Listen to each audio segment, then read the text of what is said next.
Okay, and here we go with the next dungeon. This one is the Gubal Library.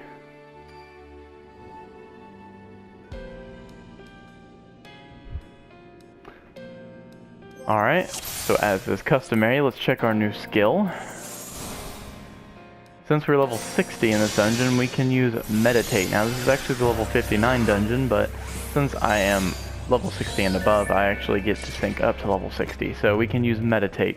So what Meditate does is, in combat, you can generate Kanki by using Meditate. Now, in my opinion, this is absolutely useless, because you can only use it while in combat. I mean, you can use it out of combat, but you don't generate any Kanki. So, if you use it in combat, sure you get Kanki, but you should be doing damage while you're in combat, right? Whereas if you're out of combat, you could use it to gather some Kanki on the side, be ready for the next pull. But no, like I think, honestly, I really think Meditate is just completely useless. But for the sake of showing it off, I'll go ahead and use it right here. So basically, you just, I mean, it looks pretty cool, but as you can see, since I'm not in combat, I'm not getting any Kanki from this. You have to be in combat to receive Kanki. And if you're in combat, you should be doing damage. It's that simple. I think there's pretty much only one time Meditate would be even remotely useful, and that would be during raids, where a boss is doing a mechanic where you can't damage the boss, and you're just standing still for a period of time. That's pretty much the only opportunity that I can see that has a use for Meditate. In pretty much every single other regard, it's pretty useless. So I almost never use it, unfortunately. It's a very underwhelming level 60 skill. So yeah, that really sucks, but whatever, it is what it is.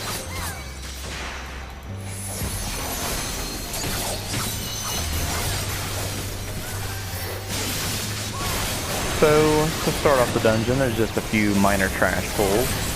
Nothing major, as usual. Looks like I'm doing enough damage on this guy that actually pulled threat.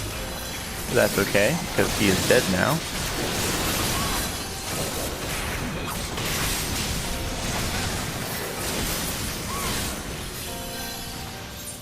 Alright. First boss isn't too far away. I believe we just have one more trash pull.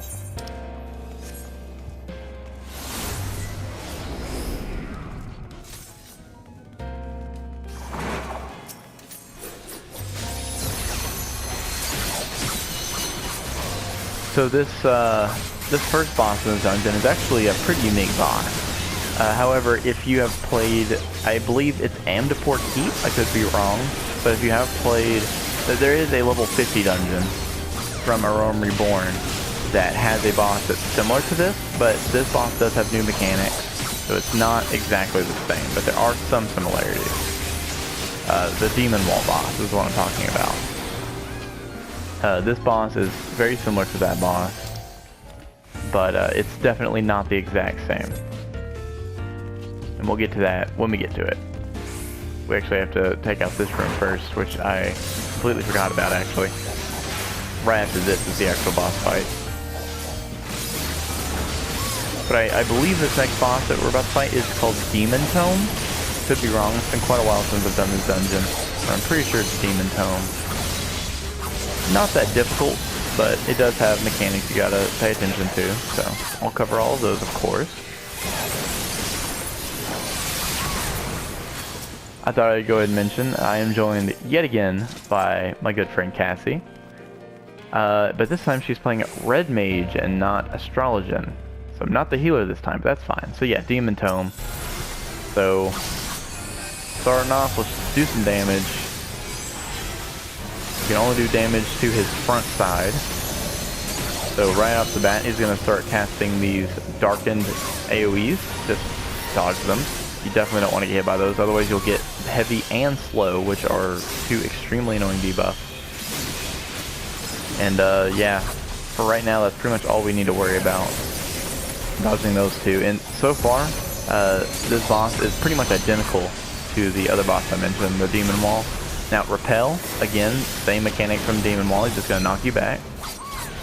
Now disclosure, this is the new mechanic. He's going to close because he's a book, right? So now you have to run behind him a pretty good ways. Like you might as well just run all the way to this back wall. He's going to do a one-hit KO attack on the other side of that room where we just were, and then he's going to turn around. And if he actually hits you with the size of his book, you will take damage. It's not a lot of damage, definitely not fatal, but of course it's always better to just dodge it, you know. And then there's this one Words of Winter. He's going to cover the entirety of the arena here in ice, so you're going to slip and slide around. So that can add a bit of a twist to things. But it's gone now, see? So we didn't actually have to deal with any mechanics while that was up this time. But it's not always going to work that way. So as you can see, they're using Satsu Gaioten to get back into the action as quickly as possible. Alright, so this is where the ice can become an issue. So he's going to use this closure, which means we need to slide around behind him. I don't think he'll take damage here. Alright, ice is gone, and back to it. That should be the last time he uses this closure. We should be able to kill him before he has a chance to use it again. Yeah, not too hard. Pretty basic boss for a first boss.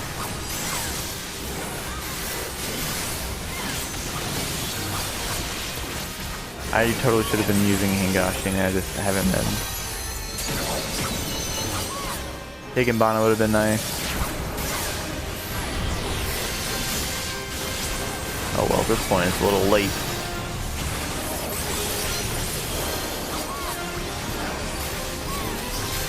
And that's the second boss.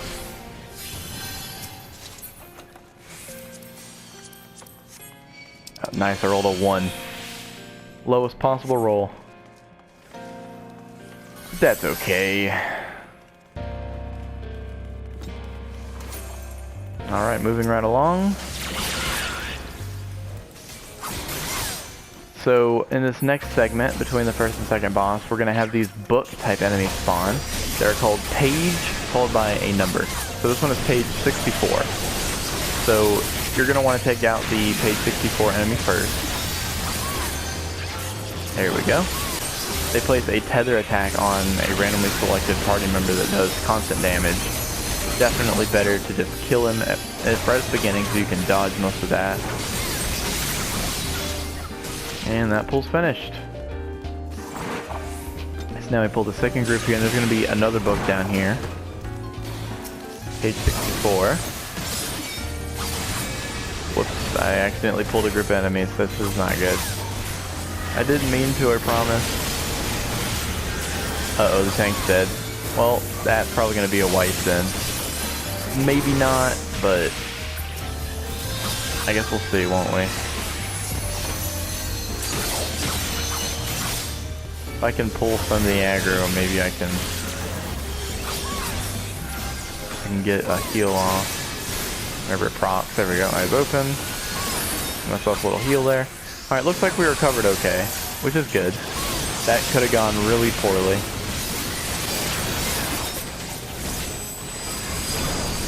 Do a few AoEs since we got 5 enemies here.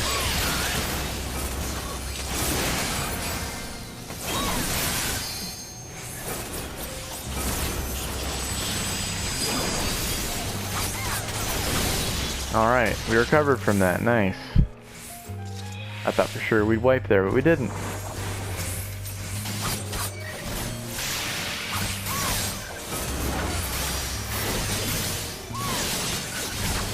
Alright, so a pretty common tactic you should always be using if you do have the full aggro on an enemy is run towards the tank.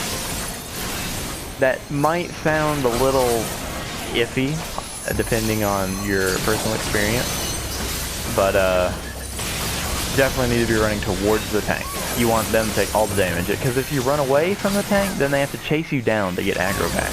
And that isn't only that's not only annoying for the tank, but it's also inefficient for your group as a whole. So it's better to just, if you do get aggro, run to your tank. It's always the best thing you can do, because then they can just use their AoE aggro grab and take it off of you. So since they're a paladin, they'd use flash. That's their job specific AoE increase. so they would be using that and they'd grab it right off you, or they could use Provoke. That would also do it. It looks like I'm actually taking aggro pretty often on the enemies I'm attacking. Which isn't a huge deal, hasn't really resulted in any major consequences yet. Definitely didn't see this guy back here. It just means that our tank is doing a little more DPS than he probably should be. Which in this dungeon is okay, he's doing decently enough. Could always do better, but it's not bad. We haven't wiped yet, so not much room to complain. Alright, so here's the second boss. This guy only really has one major mechanic. Biblos. Mechanic is pretty easy to do if you know what it is. All you have to do is basically, he's going to spawn 2 book type ads in the room and you have to kill one and it's going to drop an orb and you have to drag the orb into the boss. Because he'll be invincible until you hit him with that orb. Other than that, it's basically just dodging his AoEs. Really nothing complicated. So yeah, it's really just that one mechanic. Alright, so now he's going to be invulnerable, as you can see there. So he's going to spawn 2 ads. Here's one, so I'll go ahead and go after this one, I suppose. So whoever kills it is going to be the person that gets the orb attached. And that's me, so now you just have to walk the orb over to him so that it goes through him. He's going to get knocked back, and then you can damage him again. And if the other book ad is still alive, it'll just despawn after you hit him with the orb. So yeah, that's really the only actual mechanic you have to worry about in this fight. Pretty simple. Those clouds over there, you really don't need to worry about. Just don't stand in them.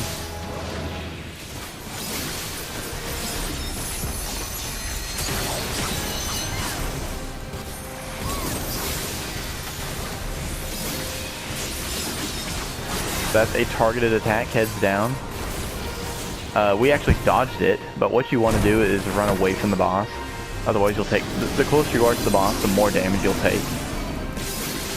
So we actually did enough damage that we just completely skipped that phase. Alright, so now our tank over there has the orb. It appears he doesn't know what to do with it. Alright. I'll kill this then. Normally I'd type it out, but for the sake of recording, you might actually drag it into him accidentally. Nope. Okay. Here, I'll just do it.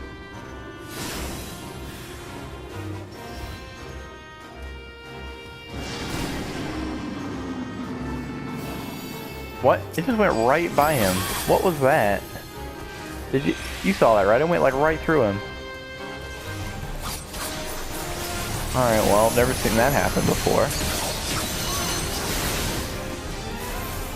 There you go, see, he's targeting, and the further away you are, the less damage you take. So you're gonna want to be pretty far away. You don't have to run like all the way across the room, because as you can see, Cassie was not that far away and still was okay. So you don't have to run that far, just don't be right up on top of him, or you'll take a lot of damage. Oh, I'm going the wrong direction. We want to go this way.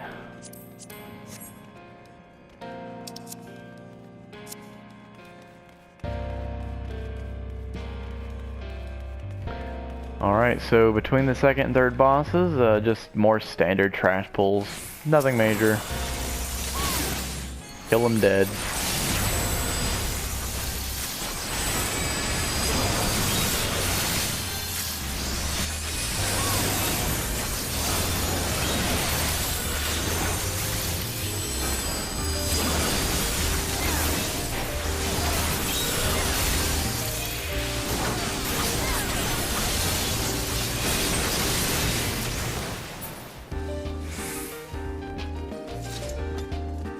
Alright.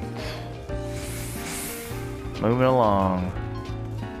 Scat teams. I actually really don't like these guys, because they can put you to sleep.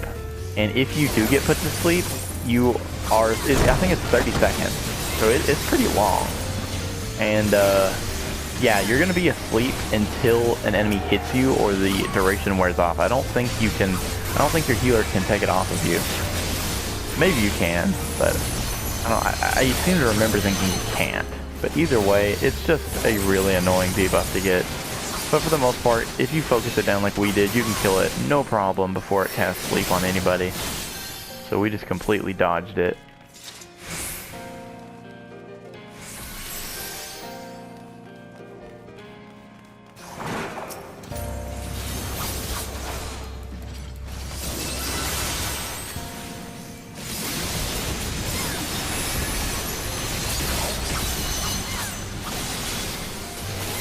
So, I suppose I should go ahead and say, since we've unlocked a level 60 ability, Meditate, I can actually use all of the skills up to level 60 now, obviously. Which means that every dungeon in the game, before you get to the new Stormblood dungeons, you have full access to. So really the only thing we're going to be getting is higher eye level caps from here on out. So, for example, the next dungeon, which is a Chemical Research Facility, I think that one caps at around, I want to say like 140, 150 eye level. I could be completely wrong on that, but I think that's somewhere in the right vicinity. And then after that one, I believe they're uncapped, which means pretty much every dungeon after that, well, I say uncapped. Well, they're uncapped for level 60, which means you can go as far as the in-game level 60 gear will take you, which are, you'll see, will significantly increase our stat values. Like right now, my HP is just over 10,000, but once we get those big stat raises, my HP is going to be closer to like 23,000. So yeah, more than doubled, and that's just like 2 or 3 dungeons away. So basically, all of the dungeons after a Chemical Research Facility are 3.x dungeons, meaning they launched after the initial release of the expansion. I was kind of wasted on that enemy, but oh well. It happens. So yeah, pretty much just 1 or 2 dungeons after a Chemical Research Facility, we're going to be looking at massive stat increases. But we'll get to that when we get there. For now, back to Gubal Library. We are on the final boss, the ever-living Bibliotaph, and this boss can be a serious pain if your group doesn't have sort of that 7th sense. I guess it's technically 6th sense, but I always say 7th for some reason. Anyway, unless you actually communicate vocally with your group, this dungeon, or rather this boss, can go pretty badly. But hopefully it goes well for us. Okay, so if you get this red icon, you're going to want to walk in between these little circular platforms, just like this. That's important for this next mechanic we're going to have to do. Void Call. So you see all these little pillars, you need to run through them. Simple as that, really basic. If you run through all of them, then he won't be able to do this mechanic. So basically, what that mechanic does is for every pillar that does not get stepped in, he's going to spawn an ad. And they're pretty powerful, so you're going to want to take out as many as possible, preferably all of them. Now, as the fight progresses, he's going to have stricter requirements for that phase. Like right now, we only needed to do a bunch of one person's requirements. So it was really easy. Just run into it one time, one person, it's done. But this next phase is going to spawn, I believe, 3 two-person spots, which means 2 people have to go there. Alright, so here's the icon again. We just go back to this edge over here. Simple. Alright, so here's the 2-person, so we need 2 people standing in here. Good. We have to do that for all... oh, there's 4 of them, okay. So it looks like we got it. No problem. And then later on we're going to have, I believe, just 1, but it's going to require 3 people. It might be 2 actually, I'm not entirely sure, but I guess we'll see in a moment. Alright, so that right there was a good time to use Satsu Yaten. And then of course I use Enhanced NP for that extra damage and the Kenki.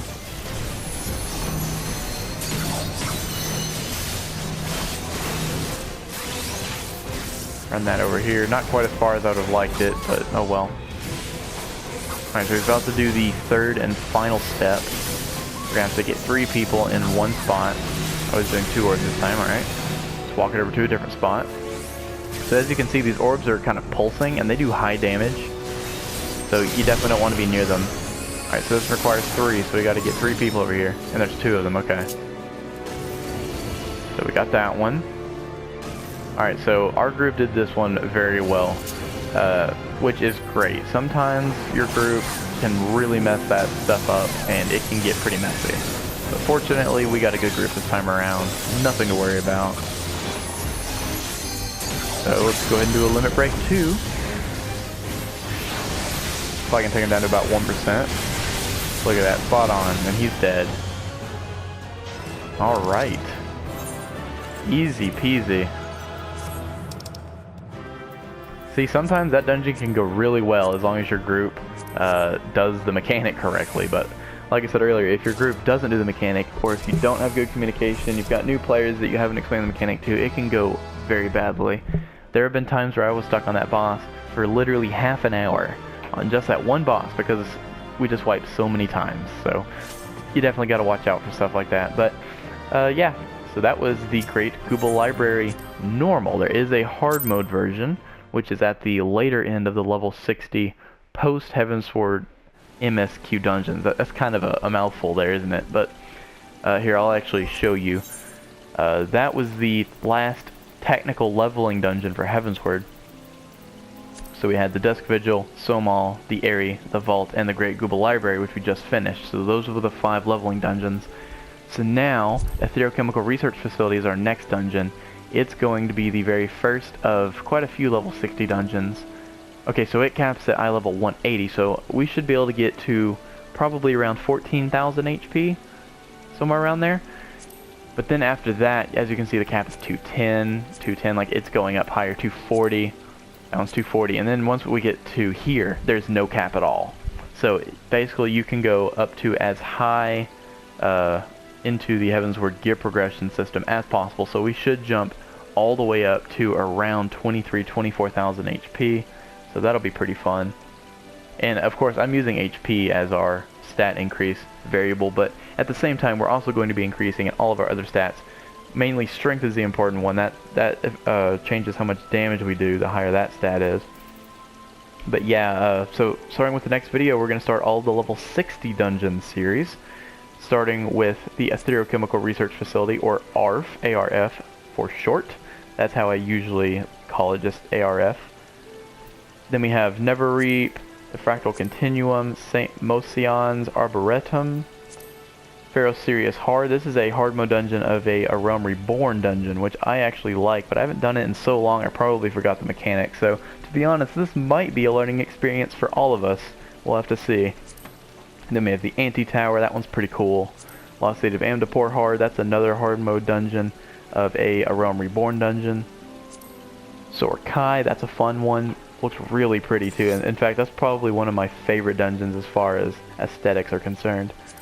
Hullbreaker, man, I can't talk. All right, Hullbreaker Isle hard mode. I really like this one, in comparison to the normal version, which is probably my least favorite dungeon in the entire game, for multiple reasons. Then Zelphatal, that one's pretty cool. Great Gubal Library hard. That's the one I was just talking about.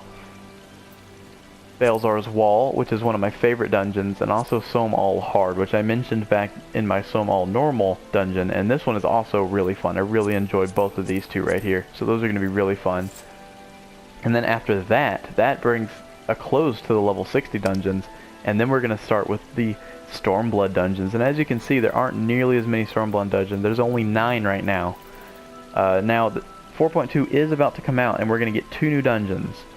We're going to get a completely new dungeon called Hell's Lid, and we're also going to get a hard mode version of the Fractal Continuum, which is one of the level 60 Heavensward dungeons I just listed off. So I'm really looking forward to those. Those sound really fun. It's still going to be a while before we get to these Stormblood dungeons, of course. I believe there are 13 level 60 dungeons. Here, let's count real quick. 1, 2, 3, 4, 5, 6, 7, 8, 9, 10, 11, 12, 13. Yes, there's 13 level 60 dungeons. So, 13 more videos before Stormblood, so bear with me here. Most of these dungeons, though, are pretty easy, especially once you get to the Anti-Tower when you stop getting capped. This little icon right here, the yellow icon, that means there's an eye level cap. Once that cap is removed, the dungeons are extremely easy. You can just breeze right through them, no problem whatsoever. Very simple. So yeah, thank you for watching this video, and I will see you in the next video for the Etherochemical Research Facility. See you next time.